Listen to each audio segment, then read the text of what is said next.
చంద్రబాబుకు ఉన్న సంకల్పం ఏకైక లక్ష్యం పేదరికంపై యుద్ధం చేయడం. సామాజికంగా, ఆర్థికంగా వెనుకబడిన వారిని గుర్తించి వారికి అవసరమైన మార్గనిర్దేశనం, అవకాశాలు కల్పిస్తే డబ్బు కంటే ఎక్కువ మార్పు సాధ్యమవుతుందని ఆయన నమ్మకం. ప్రభుత్వం సమగ్రంగా అధ్యయనం చేసి ఎవరి పరిస్థితికి ఏ అవసరం అనే విషయాన్ని లిస్ట్ అవుట్ చేసింది. దాతలు కేవలం డబ్బుతో కాదు, జ్ఞానంతో, ప్రేరణతో, అనుభవంతో కూడా సహాయం చేయగలగాలి. అదే ఈ పథకం లక్ష్యం. అయితే ఇది బలవంతంగా చేయించే విధంగా ఉండకూడదు. సేవలు స్వచ్ఛందంగా మాత్రమే రావాలి. బలవంతంగా మార్గదర్శకులు ఎంపిక చేస్తే ఈ పథకం ఫెయిల్ అవుతుందని చంద్రబాబు స్పష్టం చేశారు. ఇక P4 పథకాన్ని పేద కుటుంబాలు కూడా సరిగ్గా అర్థం చేసుకోవాల్సిన అవసరం ఉంది.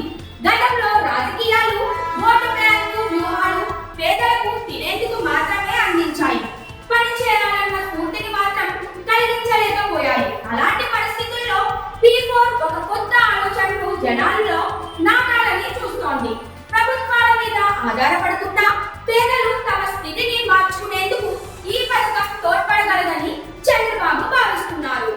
టీడీపీ వర్గాల్లోనే కొందరు దీనిపై వ్యతిరేకంగా స్పందించినప్పటికీ ఇది పూర్తిగా కొత్తదే